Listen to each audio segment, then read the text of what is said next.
자, 안녕하세요. 반갑습니다. 오늘은 간만에 언박싱을 하는데 조금 특이합니다. 제가 요 시계를 우연찮게 어떤 유명하신 시계 유튜버 분의 영상을 보고 흥미를 느껴서 찾았는데 안종이더라고요. 그래서 중고로 매물을 구해야 되는데 마침 어제 장소에 딱 뜨더라고요. 근데 제가 이때까지 봤던 가격들이랑은 좀 다르더라고. 그래서 들어가 보니까 미사용품이더라고요. 그래서 만나 뵙고 얘기를 좀 나눠보니까 지금 시계에 입문을 하려고 주변 분들에게 물어보다가 요 친구를 찾았다. 근데 그분이 이제 사회생활을 많이 활발하게 하시는 그런 나이대던데 주변에 보니까 뭐 브라이틀링, 몽블랑, 오메가 이런 걸 끼고 다니시니까 그래도 이제 사회적인 위치가 있으신 것 같아서 시계 생활을 해보려고 했는데 실패해서 그냥 소장만 하고 계시다가 판매한다. 그래서 그냥 신품 산다는 생각으로 사왔습니다.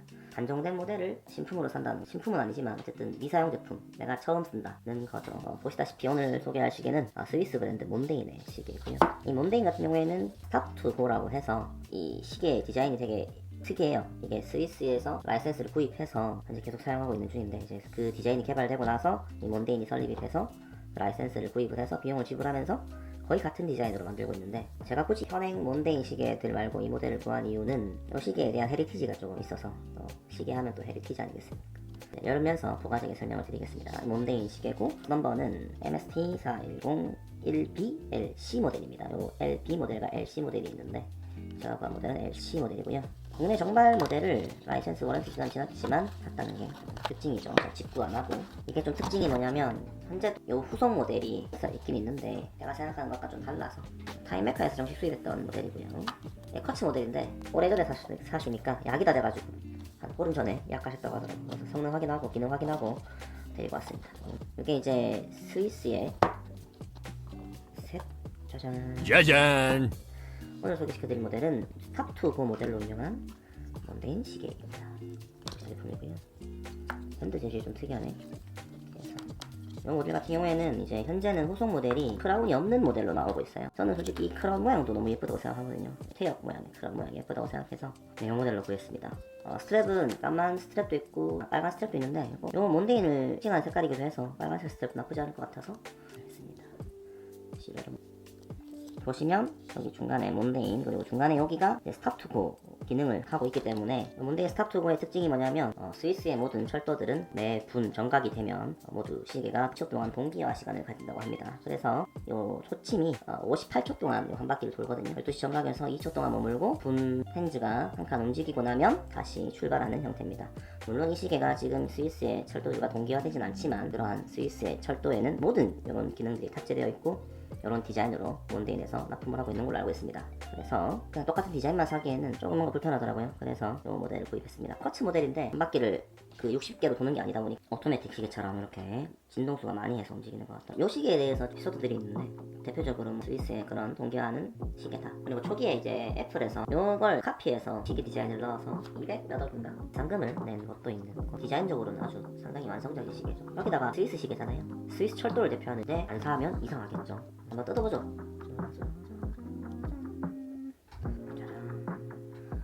완전 흰색까지는 아닌 것 같아요. 조금 매트한 느낌이고 뒤에 보시면 이렇게 빨간 점이 포인트가 되어 있습니다. 오피셜 스위스 레일웨이 워치 공식 철도 시계다. 요 위에 보시면 세 가지 SBB, CFF, FSS 이렇게 해서 그리고 이 시계가 제가 굳이 크라운인 걸 입는 걸 한 이유가 뭐냐면 조작 방법이 되게 신기하거든요. 그리고 베젤 사이즈가 41mm면 아우터트랙이 안쪽으로 좀 더 모여 있어가지고 41mm처럼 커 보이진 않고 럭트럭이 46mm입니다. 짧죠? 그래서 한번 올려보겠습니다. 제 손목에 버클은 이렇게 네모 버클로 되어 있고 몬데인이라고 은감으로 쓰여져 있네요. 빨간색 스트랩을 처음 쳐보는데 상당히 두껍습니다, 두께가. 그리고 딱 가죽 스트랩은 아니고 무슨 스트랩이라고 하지? 스트랩 재질이 좀 특이하다. 이렇게 올릴 수 있겠네요.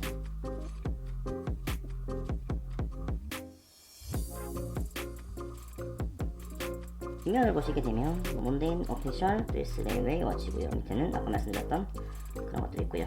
백라이트, 이게 야광 방식이고 디자인이 30358, 그리고 방수는 3바 사파이어 크리스탈로 되어 있고 양면 무광사라고 알고 있습니다. 스트랩 같은 경우에는 두께가 상당히 좀 두껍고요. 재질이 인조가죽 느낌인가요? 레더 스트랩이라고 하는데 일반적인 레더 스트랩이랑 좀 느낌이 다릅니다. 야광을 한번 입도록 하죠. 이렇게 야광 같은 경우에는 이제 백라이트로 비춰지는 형태고요. 이렇게 뒤로 이렇게 야광이 보여주고 있는 모습입니다. 근데 인덱스에 야광이 없어서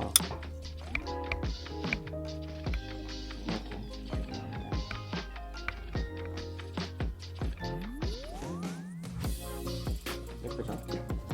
되게 깔끔하고요. 몬데인 시계는 다 디자인이 이렇거든요. 근데 이 스타트볼을 한 이유는 이 시계만 가장 큰 특징이 그렇기 때문에 한 거고요. 1분에 한 번씩 목을 뗄 수 있다. 꽤나 신선하지 않습니까? 지난번에 소개했던 비교해보면 얘가 42mm로 엄청 작아 보이지 않나요? 1mm밖에 차이가 안 나는데 현재 모델들은 이렇게 펜을 이용해서 크라운이 없이 이렇게 눌러가지고 그냥 조절을 하는 것 같더라고요. 그러면 방향이 한 방향밖에 안 갈 텐데 레전 스타트 오더 모델에 크라운이 있는 거는 무조건 이렇게 생겼습니다. 거의 한정판이 몇 개 있긴 한데 그 친구들 말고 일반적인 시리얼 넘버 친구들은 이렇게 태연 모양으로 생겼으니까 참고하시면 될 것 같고요. 스탑2고가 배터리가 2번 걸린다고 하더라고요. 두께가 제법 두꺼운 편인데 실제 12mm 정도라고 하는데 그거보다 좀 두꺼워 보이는, 저는 사실 뭐 이런 시계들 끼고 있어서 큰 차이는 모르겠죠. 두께적인 측면에서 저는 크게 불편함은 모르겠다. 이 정도로 뜹니다. 광간만 안 뜨죠. 럭트럭이 짧아서 광간 안 뜹니다. 두께도 두껍긴 한데 저는 손목이 뭐 통뼈 손목이 있기 때문에 전혀 불편하지 않고요. 착용감 되게 좋네요. 스트랩 고임 제법 부드러운 스트랩입니다. 착용감이 꽤 괜찮다. 그 몬데인 스위스 철도의 시간을 담당하는 몬데인을 알아보았었는데 마지막에 삑사리가 났죠. 갑자기 시계 조작을 하려고 뒷면을 봤는데 크라운이 뽑히지 않았던 이런 상황이 생겼었는데, 그때는 이제 제가 처음 이 시계를 봐서 몰랐는데 다시 보니까 그 당시에 뚜껑이 거꾸로 덮여있더라고요. 이게 전 주인분께서 사용은 하지 않았는데 쿼츠 시계다 보니까 배터리에 수명이 다해서 배터리를 교환하셨는데 그때 다시 마감을 하면서 거꾸로 다신 게 아닌가 싶습니다. 그래서 뚜껑을 제대로 체결하고 나니 이 크라운이 보이기 시작했습니다. 홈이 있더라고요. 이걸 왜 그때 몰랐을까요? 그래서 시간 조정하는 거 보고 마무리하겠습니다. 뒤에서 크라운을 이렇게 뽑으면요 제로 리셋이 되거든요. 가다가 이게 12시로 딱 가거든요. 0.2 좀 한번 틀렸는데 그거는 제가 나중에 한번 다시 맞추도록 하겠습니다. 여기서 안내 말씀드리겠습니다. 요게 0점 조절이더라고요. 누르면 돌아가죠. 이 상태에서는 셀컨핸드가 돌아갑니다. 이렇게 해서 쭉 돌려서 0점을 맞춰주면 되는데 방향은 한 방향으로 돌아가네요. 세컨핸드는 방향이 한 방향만 돌아간다. 이렇게 해서 0점을 맞춰주면 다시 눌러주면 아까 시간대로 돌아가게 되고 다시 제로 리셋으로 되겠습니다. 이렇게 해서 0점 정도 가능하다는 거까지 알려드리면서 이렇게 해서 이 크라운이 태연 모양인데 위아래로 가면 이렇게 바뀌는 걸 볼 수 있습니다. 이렇게 해서 하다가 꾹 누르면 이렇게 들어가거든요. 반대로도 하다가 쭉 이렇게 들어가는 모습입니다. 다시 하면 시간이 가볼게요. 네, 스위스의 철도를 책임지는 몬데인의 스탑2고였습니다. 재밌게 보셨다면 구독과 좋아요 그리고 댓글 남겨주시고 보시고 싶은 태골이 있으시면 댓글 남겨주시면 최대한 빠르게 리뷰할 수 있도록 하겠습니다. 그러면 다음 영상에서 만나요. 안녕.